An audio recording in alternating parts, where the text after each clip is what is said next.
temperatura, varfëria ecën gjithë në rritje. Dhe kjo ndodhi këto 12 vite në Shqipëri. Çfarë ndodhi? Rrogat mbetën tulta përveç rrogave të larta.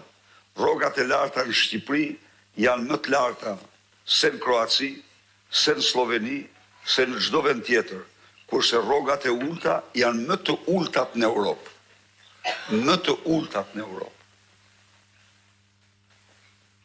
Në Shqipëri, diferenca e rrogave të ulta me rrogën e lartë është 12 herë, është 15 herë, dhe kjo nuk ndodh në një vend demokratik. Nuk ndodh as në Shtetet Bashkuara, nuk ndodh as në Gjermani, nuk ndodh sepse ka disa parime. Dhe kur vjen problemi, rrogat e ulta janë më tepër tek zonja, tek gratë dhe vajzat. Kështu që pozita e tyre këto vite është përkeqësuar në shpejtësi. Është përkeqësuar gjendja e tyre shpirtërore. Për faktin se ato kanë përcjell jashtë dhe vetëm për shkaqe ekonomike qindra mijëra vajza djem të tyre. Është përkeqësuar sepse ato nuk ushqejnë dot, siç tregon UNICEF-i, 21% e familjeve shqiptare nuk u japin dot 3 vakte. Japin gjithsej 2 vakte fëmijëve të tyre. Është vërtet që Edi Rama emëroi ministre me shumicë në kabinetin e tij.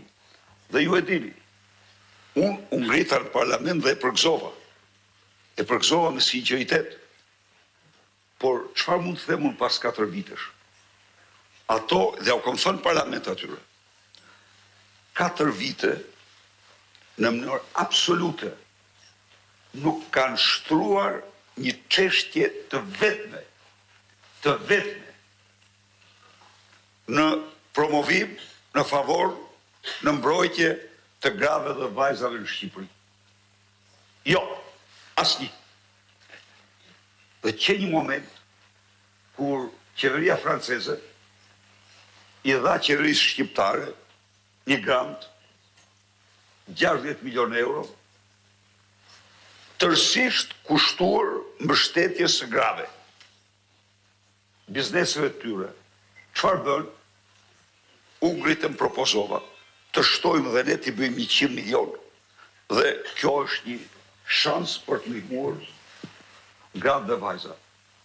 Absolutisht jo, e trupzuar në buxhet dhe nuk lanë 100 darkë.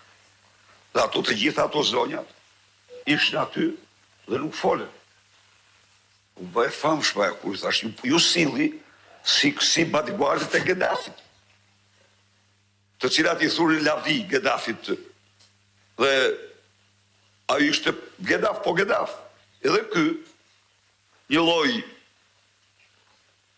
mizogeni që nuk tregon dot 12 vjet një program të veçantë për mbështetjen e grave dhe vajzave në Shqipëri. Nuk tregon dot një program për mbështetjen e nënave kryefamiljare, të cilat janë të shumta sot. Janë të shumta, se kanë burrat e migracion, se rrethonat e tjera në radhë. Asnjë nuk ekzistojnë këto probleme.